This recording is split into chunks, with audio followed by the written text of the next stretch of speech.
You haven't been here 2 years. You. All right. No, but I know it's asking for that. Call the meeting to order. If you want to stand for the pledge.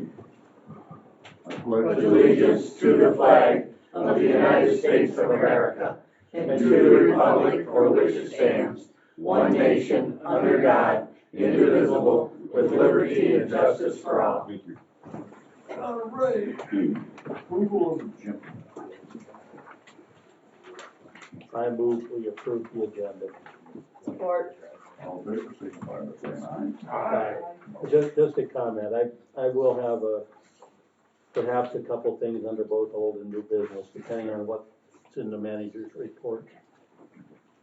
Before you go any farther, Bob, I have something I'd like to say. Yesterday at this time, I was in Henry Ford Hospital in Jackson, getting ready for a heart cath. And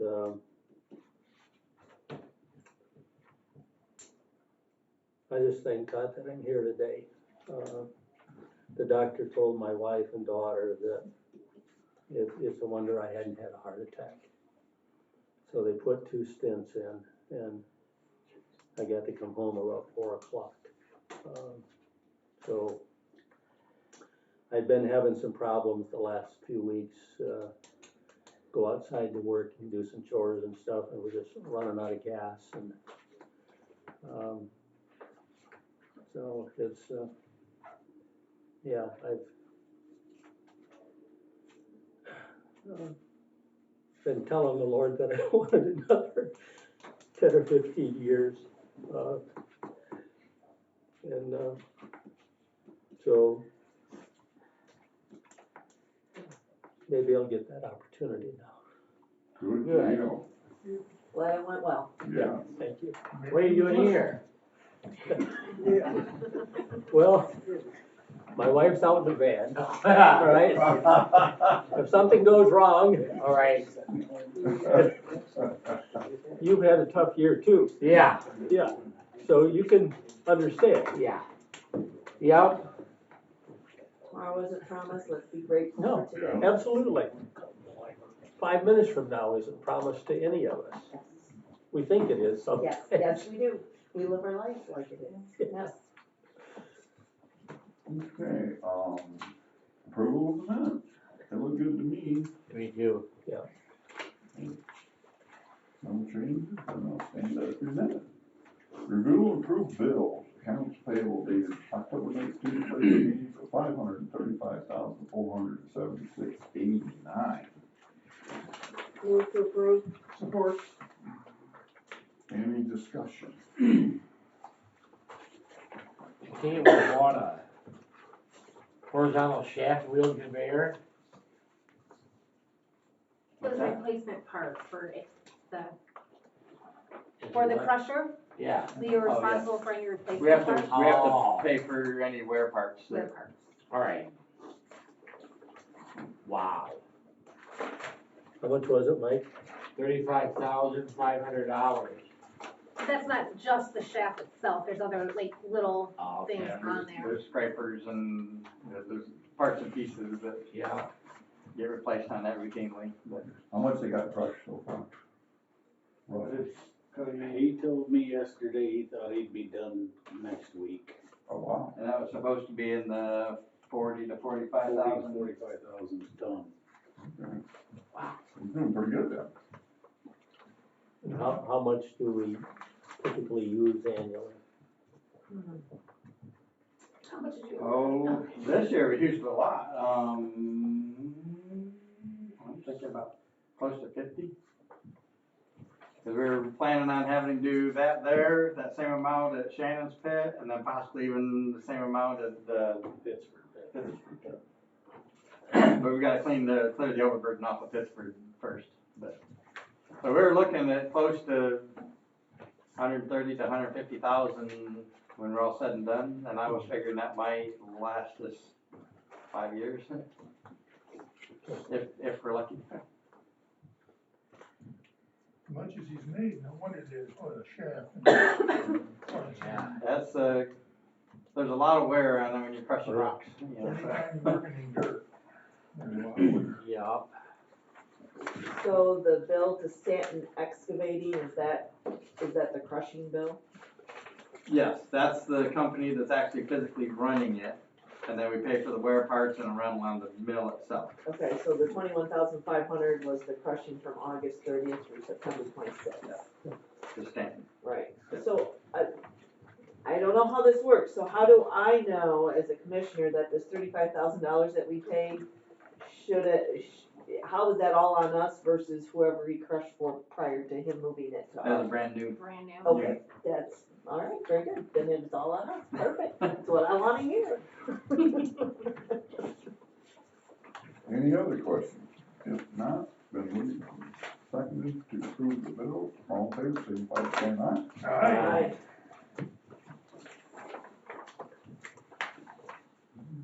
Oh, I forgot.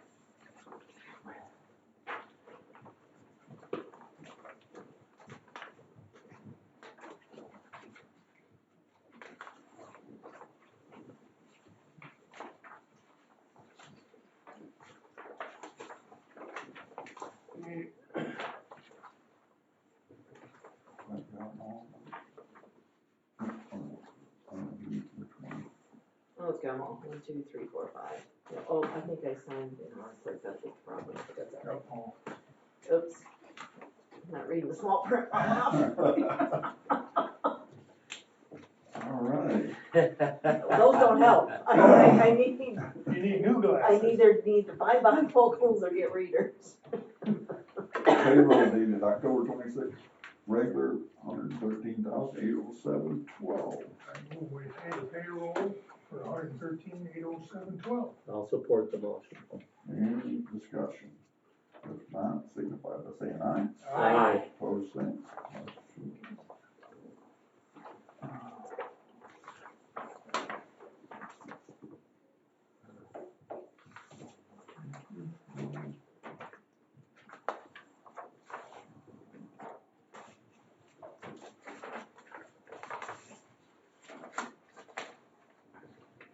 You go to Walmart, you can bottle of vitamins and try on glasses till you can read on print. There you go. You're in business. There you go. Put my eye doctor told me to do. Well, Treasurer's report. Beginning cash and investment balance is $4,502,162.76. Total receipts is $367,936.45. Total in, bills and payroll is $649,284.01. Bonds and escrow is $10,250. CD reserved for 2 trucks is $629,182.61. Ending available fund balance is $3,581,382.59. And outstanding accounts payable is $667.27. Any questions? If not, we'll stand as presented. Thank you. Public comment. To go first. Alan. I don't have a lot to say. We have enough orange flags in my township. I'm happy. Awesome. We planted a lot. I'll cross your name off then. All right, next. Anybody? Yeah. Remember your video in the meetings now? I noticed there wasn't a file on the webpage, but I heard it's possibly on YouTube now, is that correct? It's on the webpage. Oh, it is on the webpage It's on now? the agendas page. On the agendas page? Yes, so Okay. then you can look at the agenda and. And then you can click on it to go to YouTube from there? Yeah, or I actually just adjusted it yesterday, so now you'll be able to watch the video on the webpage too. Like just Okay. right there, it won't have to take. Okay, great. We had that union management meeting and you put it on USB for me. That's very good quality and. Those won't be listed on the. Right, webpage. right. No, but yeah, it was really good quality, so that was kind of nice. And, well, I see they're on Montgomery Road, so I appreciate that. Hopefully it turns out good. we can only hope, between 49 and Abbott, so. Speaking of that job, we left out a mile of it or a portion of it in front of the bluffs. That's where they're all now. That's where they're at. That's what they're at now. Yeah, yeah. So it has to be better no matter what they do, so. All right, Get what they've yeah, done. all right, That'd be part of my Appreciate that. okay. update. And Gary, I'm glad to see you're doing good. It's amazing you're even here after something like that. Well, One day right. later. Right, you know, something that I learned 2 weeks ago when I went to see the cardiologist is that about 5 years ago, they changed the way that they do these. They go through the arm now, not the Right. groin. That's what Kevin was saying. And, so that was good news for me, because I really wasn't looking forward to going the other direction. And so that's why I've got this thing on my arm, is to remind me not to push myself away from the chair or pick up anything heavy, so, right. for a few days. All But right. it's a Good. much better deal. Anything else, Tom? Nope. All right, next. Anybody? Doug? Road Manager Griffiths attended the Board of Commissioners meeting. We appreciated his update, and communication is always a great thing, so thank you. No problem. Anyone else? No? All right. Standing order. MERS Healthcare Savings Program. That would be me, right? All right, you're up. All right. I'm gonna just pass some information around, and if you don't mind, I'll just start chatting to Sure. explain it. Thank you for having me. I'm happy you are all here, and I'm honored to be here. Ironically, this started, let me use one and I'll hand it off. This is more for the employer, so we have this stuff specifically for the employees. But really, this was our participants, our employers coming to us, asking us, hey, we need help. Medical costs are going up. Our average retiree is 59 and a half. And then often they can't retire because they can't afford medical insurance. So many years ago, MERS was trying to help and said, hey, we found a solution. We got a special letter ruling with the IRS to create a healthcare savings program. So this is to cover other post-employment benefits, or OPEB, medical costs after you're gone from your plan. So this was created for employees and employers to design, but ultimately what happens is dollars are either employee, employer, maybe leave conversion, as in any sick hours over a certain amount of time. So there are many ways to design this. The employer gets to decide how to design it, but dollars go into an investment account for employees. It's their individual investment account at that point. It is invested and they can use it for qualified medical expenses after they leave their employer, after they leave here. They can use it and their dependents can use it for qualified medical expenses. Now, what is the huge advantage? It's tax-free in, tax-free growth, tax-free on the way out for qualified medical expenses. The reason that is so, we all know there's not too many dollars that we can get that way. So this is highly advantaged.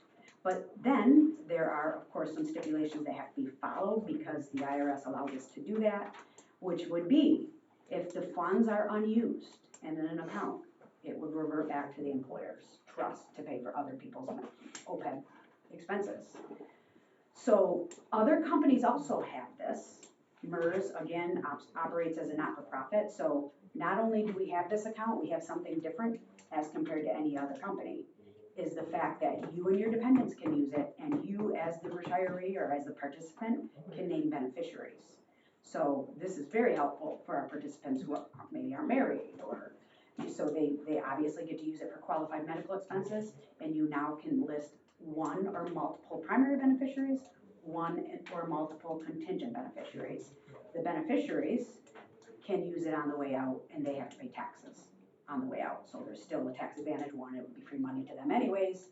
But that's how it works in a nutshell. What kind of questions does that create after that explanation? How does it revert back to the employer? When you say not used, like when they pass away? Not So, used or? correct. So this is all, you know, simplify things and explain that this investment account is yours and your dependents really own it. So if we have a retiree who goes out and is using it for qualified medical expenses, like, of course, doctor visits and medication and glasses and dental, other things than what we typically. And also, they can use it towards their premium. They also, unlike is very similar, you know, not the tax rules, but to an HSA. They can use it for most everything that an HSA can use, but in this, you can pay for your premiums. Which what we're hoping is people can accumulate enough money and use the interest or use the dollars to pay for your Medicare premium if we wait to get that far. So otherwise, an employee could leave at the age of 35 and have $9,000 in there, and at that point they're gone, so they could use it to pay for their child's braces or premiums for COBRA until they find a new job. So it's not age specific, and it is owned by employee and their dependents. When they leave, they can start using it. Of course, if they all pass and they forgot to name a beneficiary, so of course in education, we talk about this over and over and over. Name your beneficiary, name your backup beneficiary. It can be anybody, it can be your neighbor. Then, if that happens, beneficiaries aren't named, it would revert back, or if that happens, the beneficiaries don't use it, it would revert back. So the beneficiaries can't put on additional beneficiaries? No. Okay, that's. And ultimately, you know, a common beneficiary would be adult children over the age of 26, because otherwise they're covered as a dependent under 26. And at one point when we created this, it could only be one beneficiary. Now it can be multiple. So if you have 4 kids, you can split it amongst them all. Other questions? Does it cost the employer anything? No, the plan is free. All of our plans, because of the way we operate, are free for the employer. I also want to mention, because of the way we operate just like you, board driven, and every decision that board makes has to be in the best interest of the plan users, ultimately the employees. And that board is made up of, it always has to have an employee member from the state, an employer member, and a retiree. So that's a very confident thing to know when we're thinking about all of our merge plans. But otherwise, there is no cost for any of our plans, any of our merge plans for a municipality. And I guess the only cost would come into play is if you decide to put maybe 1% to all employees. Maybe they do 1%, we'll do 1%, and it's just a nice, easy way to include everybody. That being said, this has to, again, it's through an IRS tax code, it can't discriminate, so we do have to set it up the same for everybody within at least a division. Very similar to what you'd see in a retirement plan, where with these huge tax advantage, you have to set it up for the same for everybody. Can't discriminate. Correct. So I have a question. How many employer groups do you have involved in this type of plan right now? Any Wow, idea? you know, it does it say right on the top? A recent study, no, 311 of Michigan municipalities. This is really just talking about unfunded liability. Yeah. Ultimately, I would say, and this is just speaking from experience going across the state doing education, it's an up and coming thing. Not everybody knows about it yet. I would say about 50% of the municipalities I go to have a bit of it in a division or another. When I went to the MERS conference, I asked, and it was like 50, right around that range. Right. Right now, it's probably our busiest topic, because most of our municipalities have our pension plan and our 457. It's just a busy topic because of the times and the unknown cost of medical expenses. So is there other ways for the employees to put into it? So there are a combination of choices in the second part kind of explains that step one, employee and employer groups kind of work together to come up with what this will look like. And I will say, after this meeting was scheduled, I think it was a month or so ago, thank you for doing all the legwork, we've had employees from here call in and ask about this plan. So I think everybody wants that benefit and wants, you know, that tax advantage. But otherwise, you design it and you can say, we have employers who have just leave conversion. So everybody must contribute 50% of all their sick pay over $1,000. You know, some people already have caps, some don't, and they're using this to say anything over this much at year end goes into the HCSP. That's one place where one individual could have more or less dollars in at the year end, or just at termination. So those are kind of creative ways to say, yes, we can all have an HCSP. Then we do have employers with just the employers contributing. We have just employee contributing. You can do flat dollar or percentage. As an example, MERS, we utilize our plans, and MERS as the employer. When they set it up, they said, we will give you all 1%, and we are going to mandate that you all do $1. And really, just like here, there are some people who are familiar with benefits and not. But after a year or two, we all said, hey, let's all do more. We realize this great benefit and we want a way to put more in. So it went to 1% and 1%. But finally, an employee, as long as they're in a plan, in a division that has a plan and some type of contribution that exists, can do post-tax contributions of their own, of any amount they want. So that would be, to me, I kind of equate it, simplified wise, as a Roth. I pay my taxes, it goes in, grows tax-free, comes out tax-free for qualified medical expenses. So I had to give up my fiduciary license. I can't give advice anymore, but often I'll point out, that's very similar to a Roth. Why wouldn't you do your extra contributions in a Roth and then you can use it for anything on the way out? So that's kind of not advice, but just to say, these are how the plans work. It frees up your money more if you do this exact same type of thing in a Roth 457. So what you're saying, what I'm hearing you say is that there's tremendous flexibility in how this thing is set up and in terms of how employees in particular can contribute. Yeah, so, and thank you for saying that, because sometimes we just get this on the board and employees are like, wait, what, this reverts back, or employers are like, you know, it all has to be the same. Well, ultimately, yes, it does. Smaller contributions are fine, even a 1%, because believe me, somebody at 25 gets 1% or 2% over their career, they're going to be well set to take care of their Medicare premiums with this baby. Great deal. Yeah. So the flexibility is great, and the idea that, yes, you get to design it and change it at any time. Oh, that's my next question. Yep, so you don't have to be too afraid to say, yeah, we're going to get this baby, you know, before year end, and we're going to do this, and then maybe that needs to change for the whole road commission. Are there like time periods when you can change, kind of like an open enrollment kind of thing, or you can do it anytime? Well, I will tell you, the employee doesn't really get to change much. It's really the employer sets it, and at that point, the employer can change it at any time. They could say, yeah, we don't have this happen, but we could say, yeah, this was a great plan, but we can't afford the 1% anymore. Let's stop it in 3 months. But there is no unfunded liability in something like this, and the flexibility is there to change this at any time.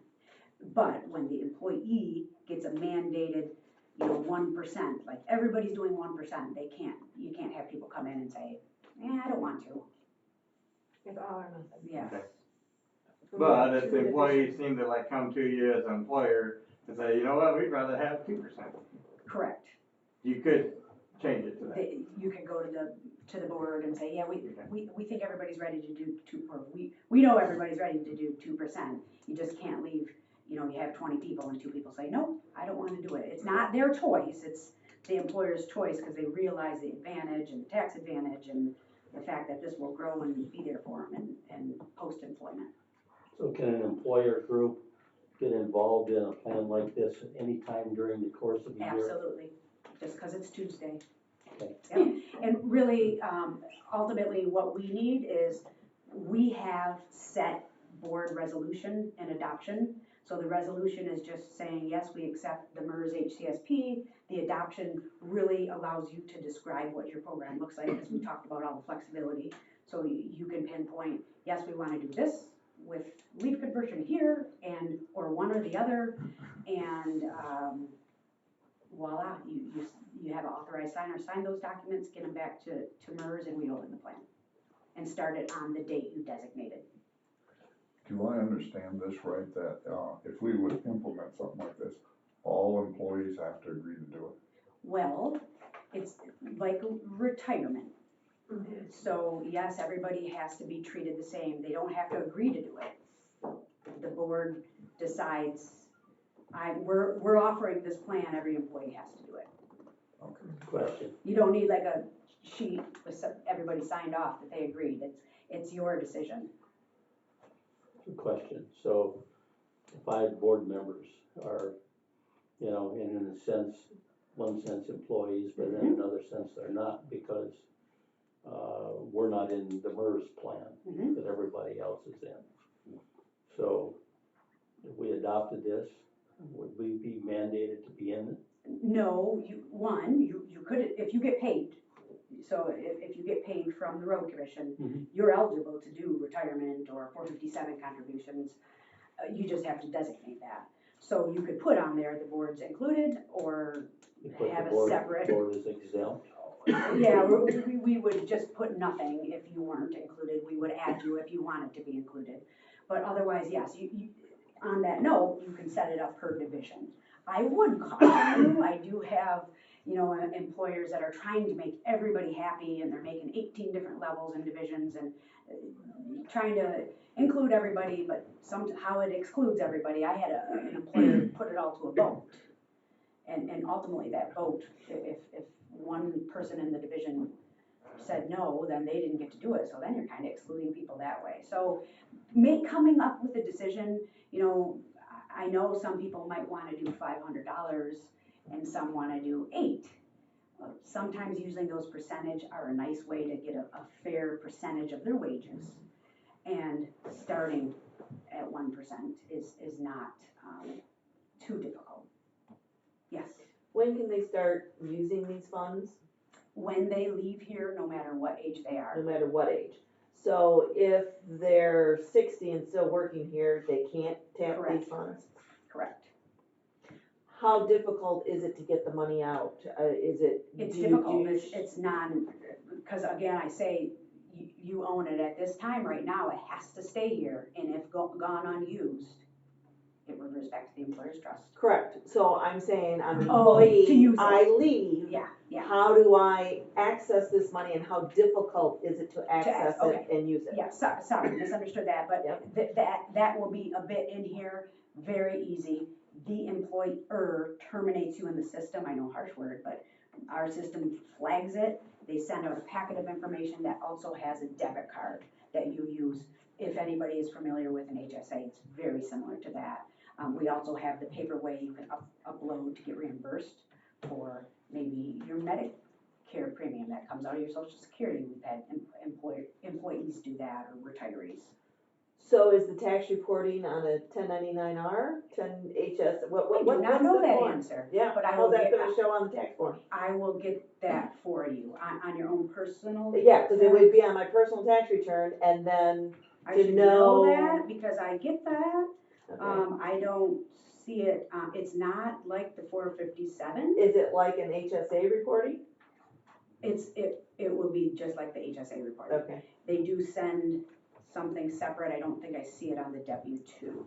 No. I can get the definitive answer. And again, I'm not talking about what's going in. I'm talking about when it comes out. Oh, then I have to ask the answer, because I'm thinking me as personal experience through my tax years, but I haven't gotten to use it yet. Right. I wonder if it's we'll like find that out. I will also mention that the employer saves on FICA tax, if you choose to put, did I say that yet? And take contributions in here. But it makes sense. So, do our employees get a paid out amount for insurance that's under the cap? Yes, And does that go into an HSA? Do they goes get, into a 457. goes into 457, all right. Can they opt to have it go into this versus the They 457? can't They choose. can't, But- it's all or nothing. I will tell you this, though, if they have any leave conversions, so let's say at year end or at termination, they have a big check that they can choose. We can set it up, we can set a whole plan up just for termination leave checks. So again, it all goes in here, they pay no taxes. Same thing for the 457, but there's one little box we creatively added to this. They can you can check a box, employer, and say, we will allow employees to do some legwork before that last pay comes, put a big portion of whatever they want in the 457, Oh, and leave whatever's left to roll over here. So was a beautiful advantage, we probably added that like 2 years ago. But we do have to, in education, make a point to the employees, you got some legwork to do. You know, make sure you don't just let this happen and it all pays out here. You get it out of the way first. Cause I know, like, when people retire, they get like their vacation payout, all that, and that's a large lump sum. right, And right. that would, if they chose to, would benefit them if they were to put it Put in it into that. that, yeah, it would be non-taxable to them. Yes, and, yeah. And there's no maximum on that, where you can put in when you retire? On this, no, as long as it's the same for everybody. So if When if they you had retire, payouts, so if we have personal leave payout or vacation payout, as long as that was listed as for everybody. correct. So what I would say 100%, especially that you can kind of divert to 457, I would say 100% of the payout, and yes, it doesn't matter if your payout's Oh. 40,000 or 20,000. And it would have to be for all employees in that group. Correct. It's handled the same way. Yeah. And that way, creatively, Okay. even if you don't want it for healthcare expenses, you do the legwork, get it in the 457, the second you step out the door, you can use your 457 money. Mm-hmm. All of it brings down your taxable expense. It's just a really that's a nice way to do it. Even if you're thinking about it, that would be something like, gosh, that doesn't harm anybody. You know, let's get this baby going. But you have to use it for qualified medical expenses. and Correct. insurance. You can't just pull it out like a Roth. If it were an eligible Roth and you didn't have to, and you were over whatever, if it's 59 and a half, you could put that money into that Roth and then pull that out the Correct. day you exited from here and spend it on whatever. That's not gonna be the case. Correct. So the big lump sum you're putting in there, potentially, does have to go for medical Well, and then the expenses. idea that you have the ability, if we just check the box, to put it in the Roth 457. Yeah. Or the pre-tax 457, because Right. that will bring down your taxable Right. income, this Right. one will, Roth won't. Right. But just to take, hey, let's put it here because I wanna leave half of it, let's put half of it in the 457 And that's first. what happens right now, well, from what I've experienced, they try to put as much as they can in their 457, Roth or pre, but there's a cap on that, you only can put so much in, so then they still have this amount that Right. they have to get paid out. Yeah. If they can't put it into their HSA or 457. Yeah. And that's what they can put in there, and that's where each individual could be different based on how much they Yeah. have. Yeah, if they had 40,000, they could put the whole cap 27, and then they could put more in and pay no taxes on it. But every exiting employee would have to do the same thing. No. Their no, amount would be Their different. amount would be different. Their That would be amount the would be same. different, but each and every one of them get to decide to put some in the 457 before this polls, if you guys allow that. You know what I'm saying? So that's where you really get a lot of flexibility, like why not? But they would have to put their payout into that, or if they If- can't, into they the- can't keep it. Correct, they'd have to do 457 or HCSP, or you can say 50% of it, Yeah. so they'd have to do, You put a But every percentage on it. employee would Yes. be treated the same. Yes. It's not like an individual employee can say, Correct. well, I want 10% of mine to go. Yeah. And then Mark here, when he leaves, he wants 50%. Correct. No, we all have to the be. percentage has to be Yeah. the same, but the whole, Same as 75. the whole, not that we're picking on Mark, but the whole idea of choosing what you want to go in your 457 first is all to everybody money individually. Right. So like, do I want this money the second I walk out of the door to build a pole barn, then I'll set that much aside and then let the rest go here. Right. On that note, any retiree health that you're still, healthcare, you're still, okay. No. So any other questions? You guys got it. Is this something that has been or can be explained to all employees? They would have to have a whole meeting with the union to discuss As it. in MERS, yeah, we come in Because and then they would have to vote on it. we could do a We would- presentation and stuff. Management, Yeah. because there's 2 different divisions. Yeah, okay. So each division, or we could do it all at once, I don't know how it's gonna work with you. Fees, what are your fees? Nothing for you, nothing, well, for the board, and the fees are paid, this is just the way we operate, through the investments. Our investments are about a quarter to half of what you find out in the for-profit world, so I am paying, I guess, my paycheck through my investment fees in my HCSP. So do the individuals get to choose what investments that their money is going to be? They absolutely do. All right. Or they don't have to. And MERS will be doing it for them, that's the default, we're just doing it for you if you don't even know you have an account, which is a large majority of our participants, until we come out for education, like, no, I didn't even know, they know we have it, but they don't open it. Or you can go in and change your investments to whatever you also can add a vesting, I don't think I said that out loud yet, so you can add a vesting schedule to it as well. So what is your default option? The default option is target date funds that are highly diversified based on your stage of your career. Yep, and it adjusts over I have time. some money in one of those Yep, myself. Yep, so those are the default options, yet our in-house money managers are constantly managing all of the investments on our portfolio. They're checking around the world to make sure they have the best performing target date funds or the large cap funds, and it's on there for participants to choose from. So just to be clear, when you talk about a vesting schedule, it would be, the vesting schedule, if we chose one, would be related to the employer contributions, not the employee contributions. Employee contributions would be 100% vested. Correct. Okay. Just so that. Yeah, no, yeah, perfect. And we have to say that in education too, so I'm glad you said that. Any other? Thank you for coming. Thank you for having me. Thank you. And then, Katie, you know how to get hold of me. You let me know if any other questions come up. I'm here for you. I'm gonna go enjoy your roads.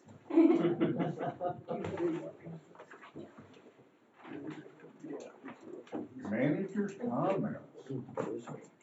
All right, well, I'll start off with the elephant in the room over territorial road bridges. So that has been let, it was awarded to Bill Bacher. We have a pre-con meeting scheduled for the 30th in Jackson with myself, Charlie, their reps, because they're coming from like up north and that was just an easier place to meet. And we'll kind of get some better understanding of what they're planning to do, but their basic plan right now is to shut the road down on the 13th of November and start demolition of the bridges, and they intend to have it all open back up at the end of June. Wow. Now hopefully that's a worst case scenario and it's opened up earlier than that, because in the grand scheme of things, these are like hugely complicated bridges that one's a replacement of the deck and the other's a full replacement. They should be able to, weather, dependent, but they should be able to do it a lot easier than that, but we'll see. That's what they've been given. They have to have it done by the 24th of September, but they don't even think of going that far. Let's see. The chip seal's complete. We're still working on the fog seal. I think we got about, other than what they're doing today, it looks like another 18 miles of fog seal to get taken care of. It's a lot of the smaller roads, like a 10th of a mile here, 10th of a mile there, that kind of stuff. But we're working to get that taken care of. The stoplights on M99 have been removed. We removed them earlier this week? Tuesday. So basically we fixed it temporarily for MDOT using flowable fill to fill the hole and then paved over the top of it, let it set for a little bit. And now MDOT wants us to let traffic run on it. We'll have to keep an eye on it to make sure nothing's changing with it. Their intent is to make that go through the winter, and then come spring when weather allows, then that whole thing will get replaced at that point. M49, we discussed last meeting. I told you it should have been opened on Friday. They did open it up on Friday the 13th. So that's back to free flow. Montgomery Road from 49 to Abbott is in the process of being paved. The base course has been done. They're working on the top course today and tomorrow. We're gonna work crew overtime tomorrow to get that done, and hopefully be totally done with Montgomery Road tomorrow. Let's see. I'm gonna be asking to have, I'll give you the information, and I'll ask to have the budget approved for the amended budget for 23 at the next meeting, which will be the 9th of November. So as everything goes good, I'm gonna give you some, like a preliminary, what I've got, and if you see something that throws a flag to you, let me know. I can get everything changed and updated, and we can be on the same page for that meeting, and you can approve it. And then at that meeting, I believe we will be posting to do the draft 2024 budget for the November 22nd meeting. It should actually be the 23rd, but that's Thanksgiving. And so that meeting will actually be the 22nd, and I'll be looking to have the draft 2024 budget approved at that meeting.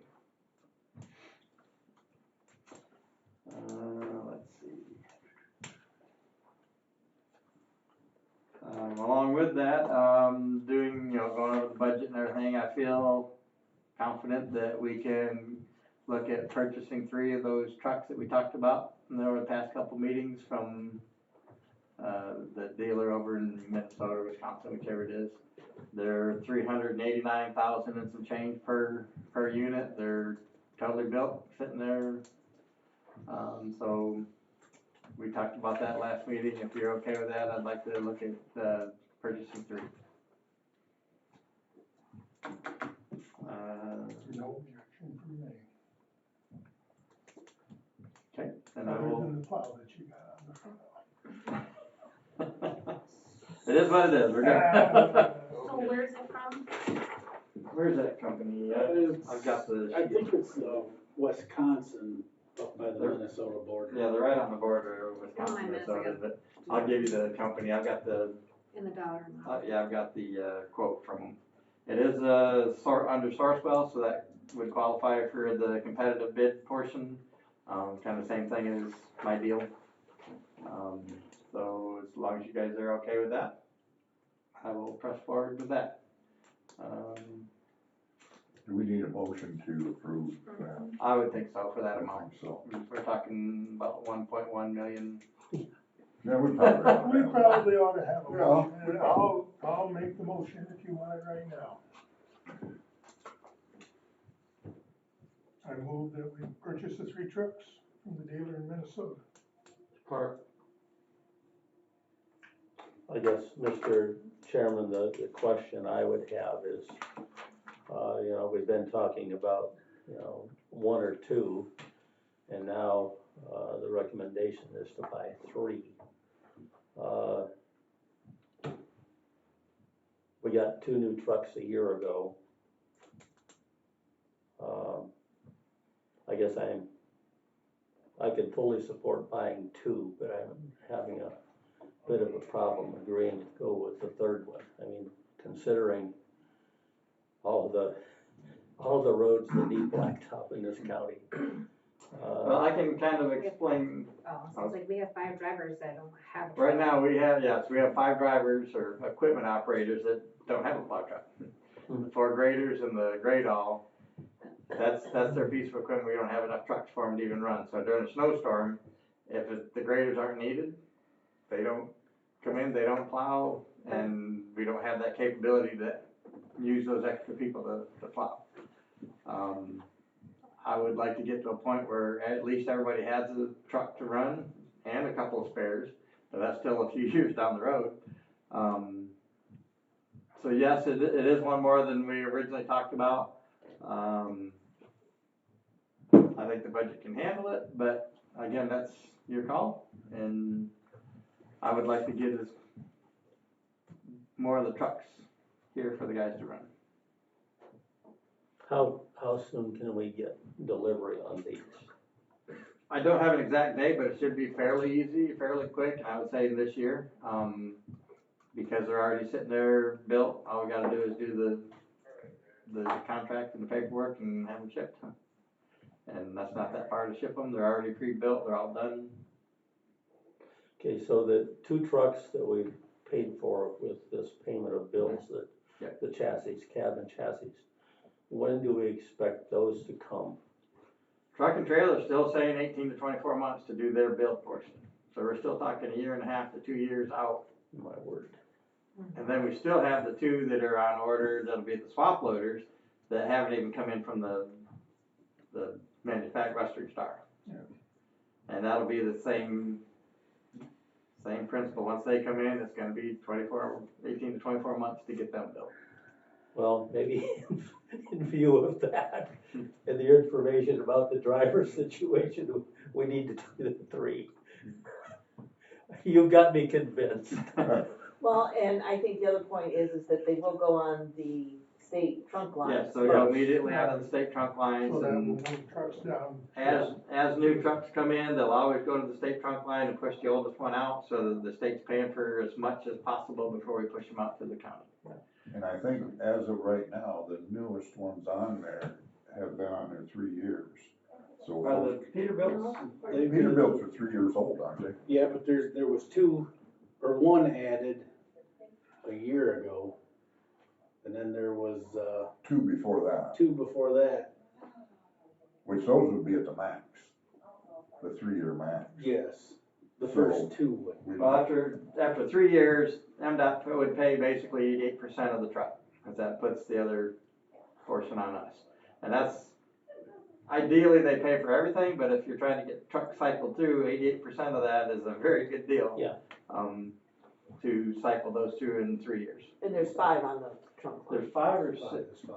5, okay. Did you say these are dual trucks with a conveyor in the bottom of the box? Yes. All 3 of them? Well, he's got like a whole fleet of them there. He just Correct. quoted us on the basic one. Okay. I had Joe go through the specs, and so that the specs that we've ordered in the past, the capabilities, went through the specs on what he's got and what we've traditionally ordered are the same for capabilities. The only difference will be whether this is Monroe or Bonnell equipment. Okay, any more discussion? If not, signify by saying aye. Aye. Opposed, the same. Motion passed. Let's see.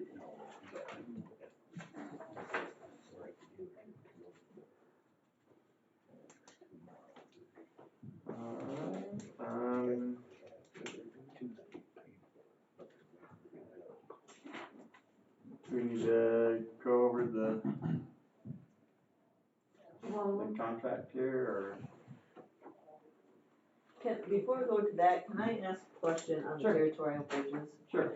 Can you explain to me what kind of work is gonna be done over the winter that those bridges are being closed in November? They're gonna tear them out. In And then November. start all the slope work, and as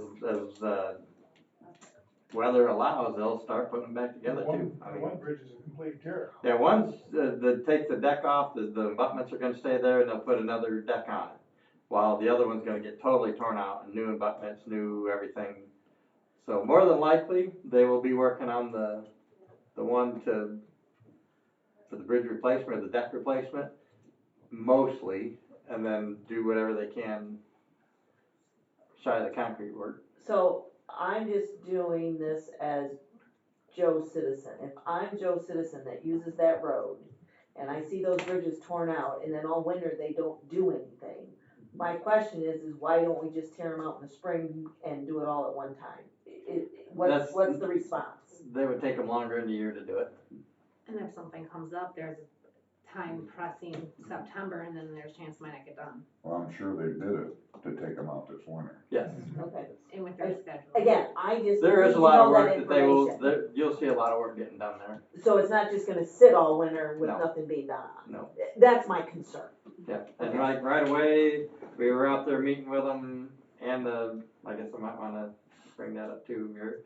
We met with 2 companies along with a member of Millbacher at the site 2 days ago.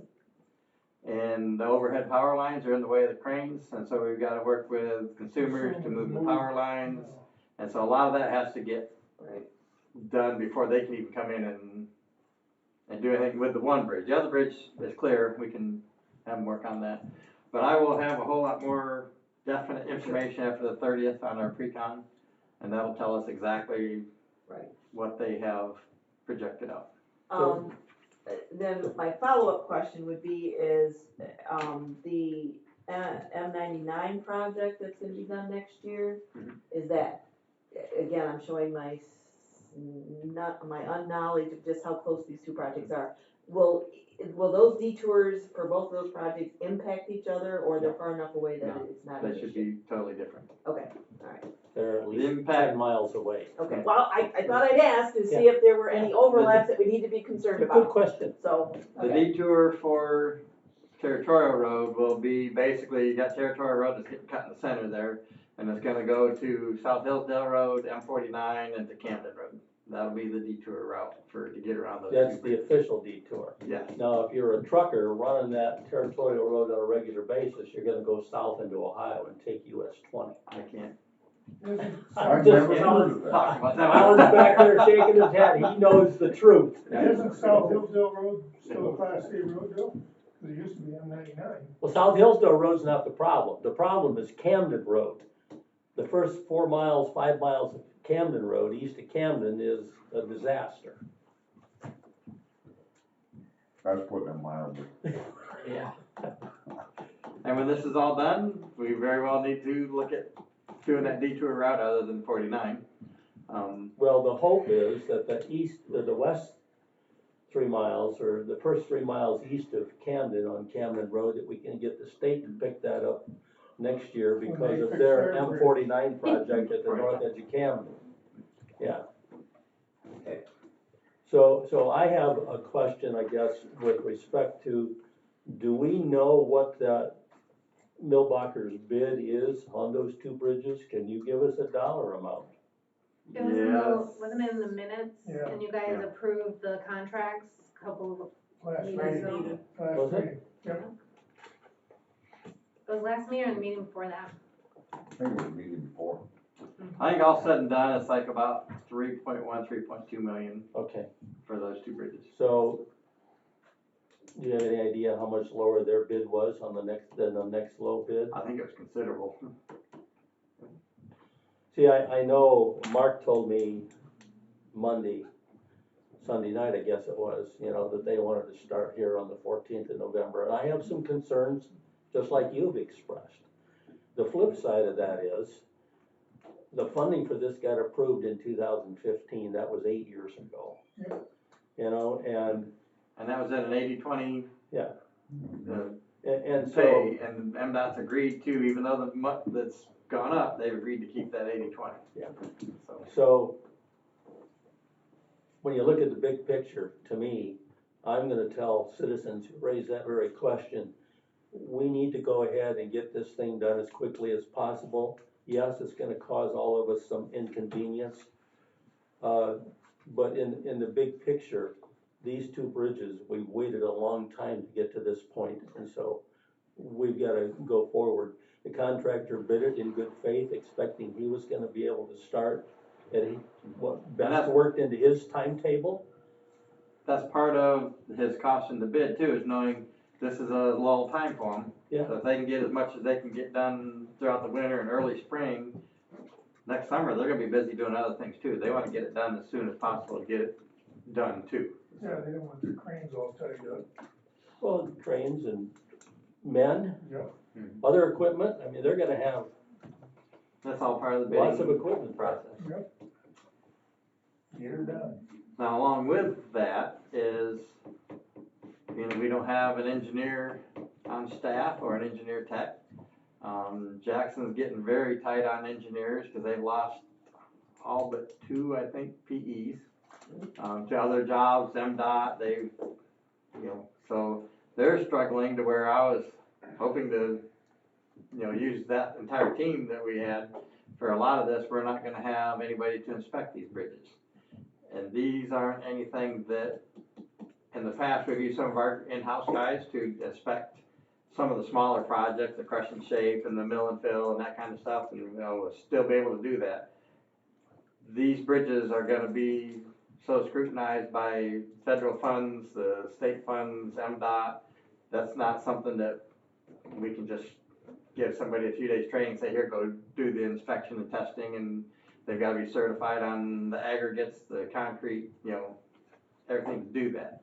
So that's why we were out at the bridge the other day. We had 2 of the companies, we found 3 companies locally that could possibly bid on this, and we're putting out an RFP to give us an hourly rate on all the different functions, whether it be inspection, testing, all that, for these bridges, and we'll be getting that, hopefully back just before the next meeting, like the day before, so we should be able to, at our next meeting, I'll be able to bring you, this is what we got for bids, and it's not gonna be pretty.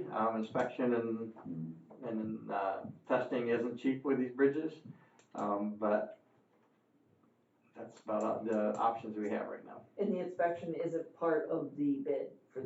No, because the bidder can't inspect their own work. No.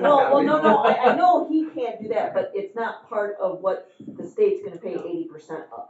No, That's. because really what normally I'm they looking would for. assume you've got your own staff In-house or to do it. to do it. Yep. Now, if we can get somebody hired, great, but it's not looking good right now. So, Cause you have posted. yes, it's been posted. We've got a couple internal and a couple external, but none of them meet the qualifications in the posting. And like I said, for normal inspections, I think we could probably go with some of them, but to take care of this type of project for over $3 million, it's not where you throw somebody that doesn't know what they're doing. Are any of the 3 companies that bid on this out of either Ohio or Indiana? Are they all Michigan companies? I don't know about the one. We got one from Branch County, said that they've used them, so I'm not sure where they're actually from. The other 2 would be SME and Manic Smith, which are based out of Michigan. I thought you said they were local. Michigan. They're as local as you get. Michigan, okay. Michigan, okay, Michigan local. There's very few companies that do that, Manic Smith's one of the big ones. SME, of course, is a very big one. Manic Smith actually has a branch in Brooklyn, so they're not that far. SME would have to come down, I believe, from Allegan or somewhere in there. And like I said, I'm not sure on this other one that we posted it totally, but then we also sent it out directly to these 3 that we know. We'll see what we get. Do any of the counties that surround us, we know that Jackson their engineering staff has been depleted, but does Lenawee or Calhoun? Lenawee does their own, but they've Branch? got barely, they said they've got enough to do their own stuff, and that's it. Branch does not. They use this other company to do their inspections. Unless you go down into Ohio. But, I know MDOT is a revolving door for engineers. well, that's where I think 2 of them from Jackson was back down to. Yep. 2 of them went to Manic Smith. They hired. They're just being able to offer better pay, better benefits and working conditions and, And they hire a lot of engineers out of college and they get some experience and then they're gone. and I'd be good with a good engineer tech out of college, you know, that has a little bit of experience but they're just, they're hard to find. We talked about it at the SAM conference, we talked about it at a few of the different places, you know, we all get together, nobody